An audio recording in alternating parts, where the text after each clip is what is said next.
Imaginez un instant que rien n'est impossible. Laissez cette idée pénétrer profondément dans votre esprit et votre cœur. Qu'est-ce qui changerait en vous si vous croyiez vraiment qu'aucune limite ne pouvait vous retenir, qu'aucun obstacle ne pourrait vous arrêter, qu'aucune situation n'aurait la force de vous refuser ce que vous désirez? La réalité que vous vivez est le miroir des convictions que vous portez en vous. Et supposez que votre désir c'est déjà réalisé. C'est comme boucler un cercle. Vous et la réalisation de ce que vous voulez devenez une seule chose, avant même que le monde n'en donne le moindre signe. L'imagination n'est pas une simple rêverie. C'est la force créatrice qu'il existe en vous, la véritable origine de tout ce qui se manifeste. Lorsque vous agissez comme si rien n'était impossible, vous donnez à votre imagination la permission de façonner le monde extérieur selon vos croyances intérieures. Il n'est pas nécessaire d'attendre des preuves. Vous créez vous-même les preuves à travers votre conscience.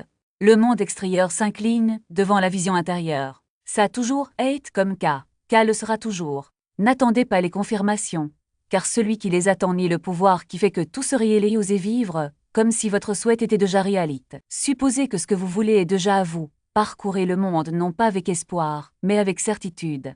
Non pas avec envie, mais avec un sentiment d'accomplissement. Lorsque vous parlez comme quelqu'un pour qui le rêve est déjà devenu une réalité. Lorsque vous bougez comme si vous possédiez déjà ce que les autres recherchent encore. Ce n'est pas de l'arrogance, c'est de l'alignement. Le monde ne vous répondra pas pour ce que vous êtes maintenant, mais pour ce que vous supposez être. Peu importe ce que vous voyez ou entendez dans le prose. Les faits ne sont pas pertinents. Ce qui compte vraiment, c'est votre état interne. La question n'est pas est-ce possible, mais est-ce que je suppose cela maintenant? Tout devient possible à celui qui vit avec la conscience de l'avoir déjà réalisé. Il n'y a aucun effort. Ce n'est pas une lutte, c'est une connaissance silencieuse et profonde que ce que vous acceptez comme vérité se manifestera dans le monde extérieur. Lorsque vous agissez comme si rien n'était impossible, vous ne faites pas semblant. Vous choisissez. Vous entrez dans la version de vous-même qui existe déjà dans le champ illimité des possibles. Toutes les versions de vous existent déjà. L'extrême, celui en bonne santé, celui qui prospère, celui qui réussit. Ce n'est pas un fantasme. C'est la réalité, qui attend juste que vous la revendiquiez par votre conviction. La porte s'ouvre lorsque vous entrez dans cet état. Il faut le ressentir, le vivre comme réel, pas demain, pas quand le monde donnera un signal, mais maintenant. Vous n'attendez pas le monde vous attend. La création est déjà terminée, tout existe. Votre fonction est de choisir, d'habiter le résultat souhaite, d'y penser, de laisser de côté le comment et de fusionner avec l'état que vous désirez. C'est le secret qui dépasse les montagnes et calme les tempêtes. Vous ne demandez pas de miracle. Cela devient le miracle en supposant que cela s'est déjà produit. Alors restez debout, parlez, bougez, pensez et respirez comme si rien n'était impossible. Car dans le domaine de l'imagination, tout vous appartient déjà. Vous êtes la puissance active, votre croyance façonne votre réalité, votre conviction définit votre expérience. Ce que vous acceptez comme vérité devient votre monde et votre réalité reflète vos hypothèses internes. Ce n'est pas seulement une belle phrase, c'est la loi immuable de la conscience. Tout ce que vous considérez vrai dans votre monde intérieur, tout ce que vous acceptez systématiquement, se projette dans votre expérience externe. Vous n'observez pas le monde tel qu'il est. Vous le voyez tel que vous êtes. Chaque événement, chaque rencontre, chaque situation que vous vivez est le reflet des croyances que vous portez en vous. Comprendre cela est la clé de la transformation. Si vous changez votre hypothèse, vous changerez votre vie. Vous n'attirez pas ce que vous voulez, vous attirez ce que vous avez conscience d'être.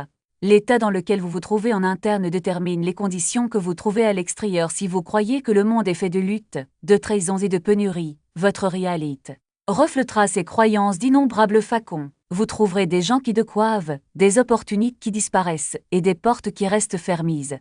Non pas parce que le monde est ainsi par nature, mais parce que votre conscience la ordonne ainsi. Ce n'est pas personnel, c'est une loi. Le subconscient reçoit vos hypothèses sous forme d'ordre, ne juge pas, ne discute pas, se contente d'accepter et d'exprimer. Si vous vous reptez personne ne me comprend ou je suis toujours ignore, votre subconscient l'absorbera et le reproduira fidèlement dans votre expérience extérieure. Vous rencontrerez des gens qui ne vous comprennent pas, vous serez exclu des conversations et des opportunités. Le monde obéira, mais si vous changez ce dialogue interne, si vous persistez dans la croyance que je suis entendu, je suis valorisé, et je suis respect, en ressentant la vérité avant même qu'elle n'apparaisse, votre réalité devra s'adapter à la nouvelle hypothèse. La loi fonctionne de manière impersonnelle, elle ne se soucie pas de ce que vous supposez, elle fait simplement en sorte que cela se produise. C'est à la fois une grande responsabilité et un don extraordinaire. Si vous acceptez cette vérité, vous cesserez d'être victime des circonstances et deviendrez l'architecte de votre vie. Rien n'arrive par hasard.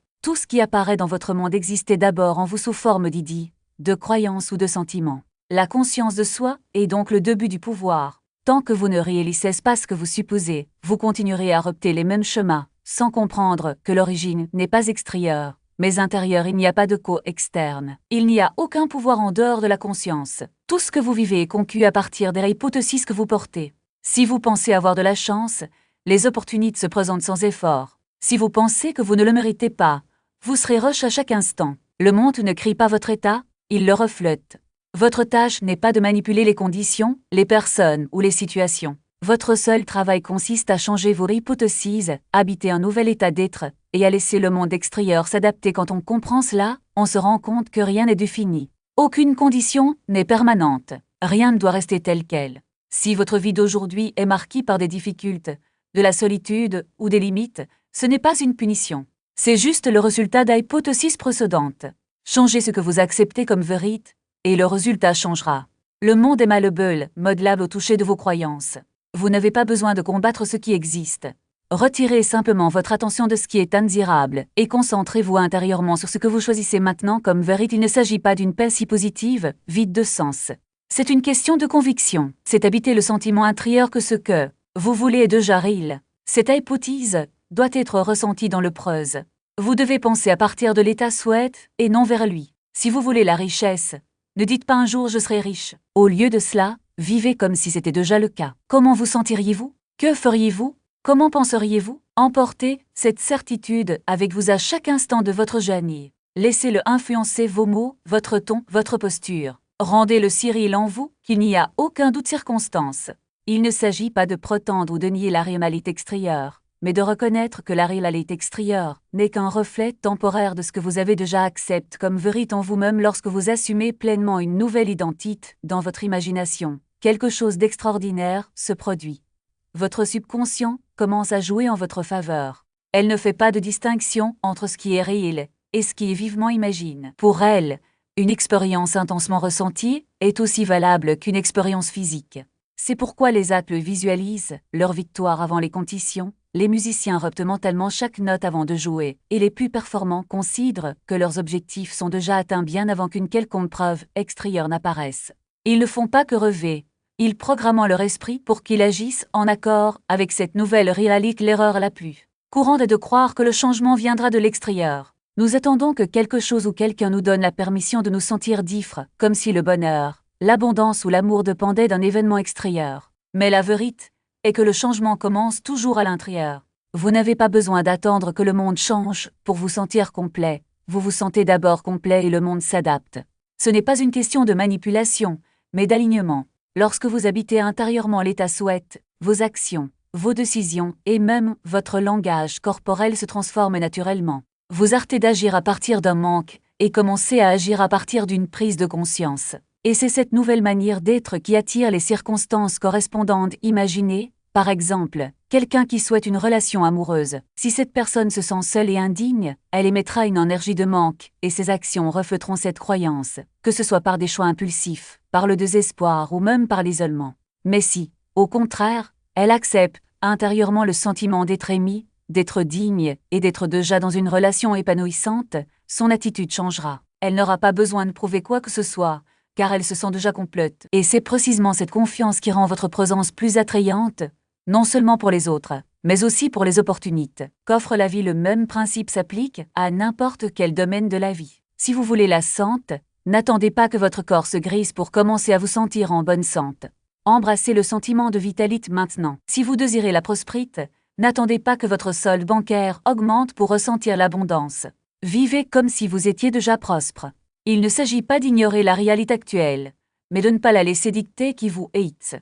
La réalité actuelle n'est qu'un point de départ, pas une destination. Vous ne niez pas les faits, vous choisissez quels faits méritent votre attention et votre croyance. La persévérance est essentielle. Il ne suffit pas d'adopter un nouvel état pendant quelques minutes et de revenir ensuite à d'anciennes croyances. Le subconscient ne fonctionne pas comme ça. Cela demande de la répétition, de la cohérence. C'est comme arroser une plante. Si vous l'arrosez une seule fois, elle ne poussera pas. Mais si vous l'arrosez quotidiennement, avec foi et patience, il fleurira. De même, vous devez nourrir votre nouvelle croyance chaque jour jusqu'à ce qu'elle devienne une seconde nature. Peu importe le nombre de l'erreur que vous faites ou le nombre de doutes qui surgissent. Ce qui compte, c'est que vous retourniez à l'état souhaite. Encore et encore, jusqu'à ce qu'il devienne plus réel pour vous que toute preuve du contraire. N'oubliez pas, le monde n'est pas un juge, mais un miroir. Il ne décide pas de ce que vous méritez. Cela reflète simplement ce que vous avez déjà décidé à votre sujet. Si vous vous considérez comme capable, le monde vous offrira des opportunités de le prouver. Si vous vous considérez comme limite, le monde confirmera cette croyance. Le choix vous appartient toujours, et l'outil le plus puissant dont vous disposez pour faire ce choix est votre imagination. Non pas comme un moyen d'échapper à la réalité, mais comme le moyen par lequel vous la façonnez. Alors n'attendez pas que les circonstances changent pour commencer à vivre selon vos rêves. Commencez à vivre comme si vos rêves étaient déjà réalistes et que les circonstances devront s'adapter. Ce n'est pas de la magie, c'est la loi. Et cette loi est toujours en vigueur, que vous le reconnaissiez ou non. La seule question est, utilisez-vous votre imagination à votre avantage ou la laissez-vous jouer contre vous? La réponse déterminera le genre de vie que vous créerez et produisez, mais en leur permettant de se déployer à partir de qui vous êtes déjà. Chaque choix que vous faites, chaque mot que vous prononcez, chaque pas que vous faites devient une extension naturelle de cette nouvelle identité. Il n'y a pas d'effort force, juste l'expression authentique d'un état interne de réalise.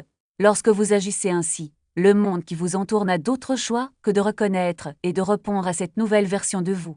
Les gens commencent à vous traiter différemment, non pas parce que vous les avez convaincus de quelque chose, mais parce que votre énergie transmet une vérité qu'ils ne peuvent ignorer. Imaginez, par exemple, quelqu'un qui veut être plus confiant. Au lieu de répéter des déclarations vides de sens ou d'essayer d'imiter des comportements superficiels, cette personne sait simplement qu'elle est déjà confiante. Elle ne se demande pas ce que ce serait d'agir en toute sécurité. Elle agit avec confiance, car c'est la seule façon d'être qui a du sens pour elle en ce moment. Il n'y a pas de place pour le doute, car le doute appartient à une ancienne version de vous-même. Le corps suit l'esprit, et les gestes, la posture et même le ton de la voix s'adaptent naturellement à cette nouvelle réalité interne. Le même principe s'applique à n'importe quel domaine de la vie. Si vous voulez la paix, n'attendez pas que les circonstances extérieures se calment pour ensuite vous sentir calme. Soyez plutôt en paix. Respirez comme quelqu'un en paix, parlez comme quelqu'un en paix, prenez des décisions comme quelqu'un en paix. Lorsque vous habitez cet état intérieurement, les situations qui vous entourent perdent leur pouvoir de vous perturber, car vous n'y régissez plus. Vous régissez depuis un lieu de calme. Et ce qui est intéressant, c'est que plus vous restez longtemps dans cet état, plus les circonstances extérieures commencent à s'y aligner. Cela ne signifie pas ignorer la réalité ou vivre dans le déni. Cela signifie reconnaître que la réalité dont vous faites l'expérience est le reflet de votre conscience, et que vous avez le pouvoir de choisir la version de la réalité dans laquelle vous souhaitez habiter. Quand vous vivez jusqu'à la fin, vous ne fuyez pas les faits, créez de nouveaux faits. Vous n'attendez pas que quelque chose change. C'est être le changement là que du maintien de cette pratique et la cohérence. Il ne suffit pas d'imaginer votre désir exauce une fois, puis de revenir à l'ancien état d'esprit de Rart. Vous devez rester en état de realization, comme s'il s'agissait de votre nouveau chez vous. Chaque fois que l'esprit essaie de vous ramener dans le doute ou le manque, vous le ramenez doucement à la vision. Pas avec force, mais aussi naturellement que si vous respiriez à nouveau après avoir retenu votre souffle pendant quelques secondes. Considérez cela comme un entraînement à l'attention.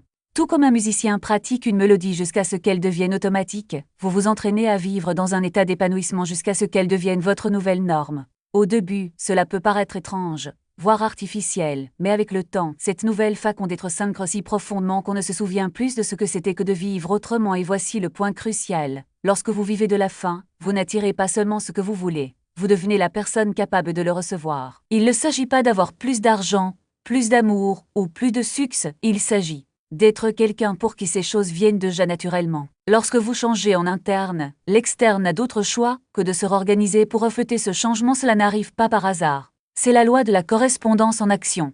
Ce qui est au-dedans doit se manifester au-dehors. Lorsque vous adoptez une nouvelle identité, le monde qui vous entoure ne peut plus vous traiter comme avant, car vous n'êtes plus la même personne. Des opportunités qui passaient auparavant inaperçues se démarquent désormais. Des connexions qui semblaient autrefois impossibles deviennent désormais inévitables. Non pas parce que le monde a changé, mais parce que vous avez changé par conséquent. S'il y a quelque chose que vous souhaitez manifester, commencez par vous demander « Qui dois-je être pour que cela devienne une réalité dans ma vie ?» Ne demandez pas comment cela va se produire, ni quand. Demandez-vous qui vous êtes déjà au moment où ce désir se réalise. Et puis, soyez simplement ces personnes. Pas demain, pas quand les conditions seront réunies, mais maintenant. L'univers ne répond pas à ce que vous voulez. Cela répond à ce que vous êtes. Et lorsque vous vous alignez sur la version de vous-même qui vit déjà l'accomplissement de votre désir, le chemin s'ouvre, non pas parce que vous l'avez force, mais parce que vous êtes devenu le genre de personne pour qui cette voie était toujours disponible. La vie cesse alors d'être une lutte et devient une danse dans laquelle vous menez et dans laquelle le monde suit vos traces, un choix simple. Dans quel état d'être allez-vous habiter maintenant? Ce n'est pas le monde extérieur qui doit se transformer en premier, mais la lentille à travers laquelle vous le voyez. Lorsque vous vous identifiez à la version prospère de vous-même, la pénurie cesse d'être une réalité et devient juste un bruit de fond, quelque chose qui ne mérite plus votre attention. Lorsque vous vous considérez comme M, les relations cessent d'être des champs de bataille et deviennent des espaces de véritable connexion. Non pas parce que les autres ont changé, mais parce que vous avez cessé d'interpréter leurs actions comme des menaces. Le changement externe est toujours le reflet d'un changement interne. Jamais l'inverse. Imaginez que votre esprit est un jardin. Chaque pensée est une graine, chaque émotion est le sol dans lequel elle pousse. Si vous semez le doute, vous récolterez l'incertitude. Si vous cultivez la confiance, vous récolterez des opportunités. Mais voici le secret, vous n'êtes pas obligé d'arracher les mauvaises herbes une par une. Commencez simplement à semer ce que vous voulez, et la nouvelle croissance étouffera naturellement l'ancienne. La nature ne lutte pas contre ce qui n'est plus utile, elle passe juste à autre chose. Et vous le pouvez aussi, la résistance que nous ressentons lors du changement ne vient pas du monde, mais de la loyauté inconsciente envers l'ancien moi. C'est comme si une partie de nous croyait encore que si nous abandonnons notre ancienne identité, nous perdrons quelque chose d'essentiel. Mais ce que nous avons perdu, ce n'est pas nous-mêmes, c'est juste un masque qui ne nous va plus. La vraie liberté ne consiste pas à s'accrocher au connu, mais à croire que l'inconnu est déjà le vôtre.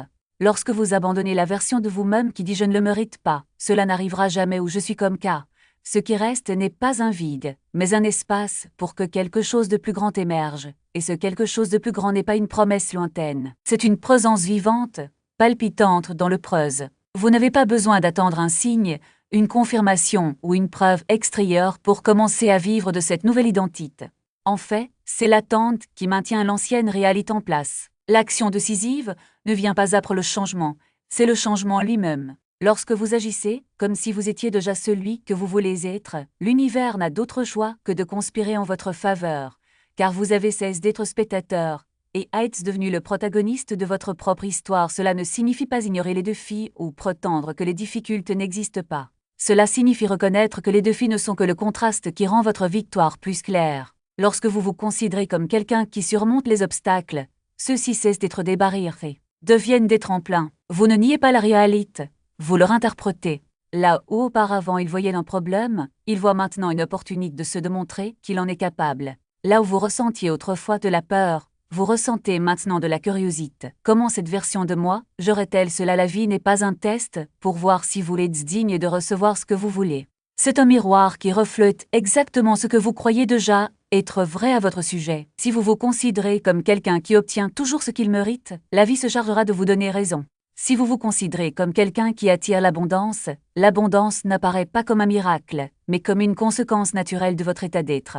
Il n'y a pas de magie là-dedans, il y a juste la loi immuable selon laquelle vous récoltez ce que vous semez, non pas dans le futur, mais dans le présent. Et voici la partie la plus libératrice. Il n'est pas nécessaire d'être parfait pour vivre de cette façon. Vous n'avez pas besoin d'avoir toutes les réponses, ni d'éliminer tous les doutes. Soyez simplement prêt à admettre, ne serait-ce que pour un seul instant, que la version réelle de vous existe déjà. Un moment d'alignement suffit pour commencer à réécrire votre histoire. Une seconde de confiance authentique en vous-même est plus puissante que des années d'efforts sans but. La transformation n'est pas un grand événement. C'est une succession de petits choix faits dans le silence de votre esprit quand personne ne vous regarde. C'est le moment où tu décides de sourire au lieu de te plaindre. C'est le moment où vous choisissez de croire plutôt que de douter. C'est le moment où, face à une porte fermée, on ne se demande pas pourquoi est-ce que ça m'arrive, mais plutôt que ferait cette version de moi maintenant. Chacun de ces choix est un fil invisible qui tisse la tapisserie de votre nouvelle réalité. Et quand vous regardez en arrière, vous réalisez que ce n'est pas le monde qui a changé, c'est vous. Ce ne sont pas les circonstances qui concordent, mais votre perception. Ce qui semblait autrefois impossible est désormais vide. Ce qui était autrefois un rêve lointain fait désormais partie de votre quotidien. Et le plus surprenant, c'est qu'à aucun moment vous n'avez eu à lutter contre vous-même. Vous avez simplement hâte de vous battre pour ce que vous ne vouliez plus. La véritable création n'est pas un acte de force, mais d'abandon. Un abandon à la version de vous qui sait déjà comment vivre la vie que vous souhaitez. Lorsque vous cessez de résister à ce qui est et commencez à habiter ce qui pourrait être, le chemin se révèle. Non pas parce que vous l'avez trouvé, mais parce que vous êtes devenu le chemin. Et donc, la seule question qui restait, qui choisirez-vous d'être aujourd'hui? Fermez les yeux et faites appel à la version de vous-même qui poste déjà tout ce que vous désirez. Regardez comment elle bouge, comment elle parle, comment elle respire. Ressentez la confiance qui émane d'elle, la légèreté, la clarté de quelqu'un qui n'a plus besoin de s'expliquer. Cette version n'est pas un fantasme, c'est sans aucun doute vous. C'est le vous qui a toujours attendu d'être reconnu. Lorsque vous restez fidèle à cette nouvelle conception de vous-même, le monde n'a d'autre choix que de se réorganiser pour refléter cette vérité. Les gens commencent à vous traiter différemment, des opportunités se présentent dans les endroits les plus inattendus, les circonstances s'adaptent. Non pas parce que quelque chose a changé, mais parce que vous avez changé votre fréquence. Vous avez cessé de vibrer au rythme des anciennes croyances, et le monde, qui autrefois faisait écho à vos limites, ne peut désormais plus que répondre à ce que vous êtes devenu. Il n'est pas possible d'habiter deux versions en même temps. Vous devez choisir. Vous ne pouvez pas continuer à nourrir de vieilles convictions et attendre qu'une nouvelle vie se matérialise. Il faut mourir au vieux soi. Abandonner l'inconfort familial, les habitudes de restriction, la fausse sécurité de la lutte. Oui, au début, cela peut sembler étrange de déclarer j'ai réussi alors qu'il n'y a aucune preuve tangible. Mais rappelez-vous, vous n'attendez pas les tests. Vous les crises. Cela devient la cause et non les faits. Vous entrez dans une nouvelle version de vous-même, et cette version apportera ses propres preuves. L'esprit peut résister. Il murmurera que ce n'est pas ce que vous dites, mais que l'esprit n'est qu'un écho du passé, un enregistreur, pas un créature. Ne discutez pas avec de vieilles pensées. Ignorez-les et remplacez-les. Affirmez la nouvelle version, l'incarner, l'habiter. Chaque fois que vous choisissez ce nouveau vous, vous votez pour une nouvelle rivalité. Chaque fois que vous dites « je suis suivi de puissance, d'amour, de plénitude ou d'abondance », vous activez une fréquence différente. Au fil du temps, cette fréquence devient votre état dominant, votre identité. Et une fois ce changement installe, il n'est plus nécessaire de l'affirmer. C'est tout simplement le cas. Le monde ne rejette pas parce que vous l'avez force, mais parce que vous vous souvenez de qui vous êtes réellement. Vous êtes la puissance opératoire. C'est la base de toute manifestation, de toute création transformatrice. Rien ne bouge à moins que vous ne le déplaciez dans votre conscience. Aucune force extérieure ne décide de ce que vous pouvez ou ne pouvez pas avoir, de ce que vous pouvez ou ne pouvez pas devenir. Vous n'avez pas besoin de la permission du monde pour crier. Elle n'est pas soumise au hasard, au destin ou aux conditions extérieures. Vous êtes la cause, le centre, celui qui dirige le flux de l'expérience. Jusqu'à ce que vous acceptiez cette vérité, vous continuerez à donner votre pouvoir à des personnes, à des circonstances, à du temps et à des règles qui n'ont jamais existé, mais dès que vous comprenez que c'est votre conscience qui façonne votre réalité, vous arrêtez d'attendre. Vous supposez être la puissance opératoire signifie que rien ne se produit à moins que vous ne permettiez que cela se produise par votre attention et votre croyance. Ce sur quoi vous vous concentrez grandit. Ce que vous acceptez comme vérité devient votre expérience. Vous n'êtes pas un observateur passif de la vie, vous en êtes l'architecte. Chaque réaction, chaque hypothèse, chaque pensée dominante que vous entretenez construit la structure de votre monde. Et cette loi fonctionne indépendamment du fait que vous y croyez ou non. Elle est toujours en mouvement, toujours à votre écoute. Dès que vous reconnaissez cela, vous quittez la position de victime et vous entrez dans l'autorité créatrice. Cette vérité peut être inconfortable pour certains car elle élimine toutes les excuses. Vous ne pouvez plus dire « ils m'ont fait cas » ou « la vie est injuste » sans en même temps nier votre propre pouvoir. Mais cette même vérité est libératrice au-delà des mots. Parce que si vous avez créé l'ancienne réalité grâce à des hypothèses inconscientes, vous pouvez en créer une nouvelle grâce à une direction consciente. Il n'y a aucun retard dans la conscience. Il n'y a que ce que vous êtes prêt à réclamer maintenant. Et ce que vous prétendez, ce que vous ressentez comme étant vrai en vous-même, devient inévitablement extériorisé. Le monde n'a d'autre choix que de refléter l'état dans lequel vous vivez.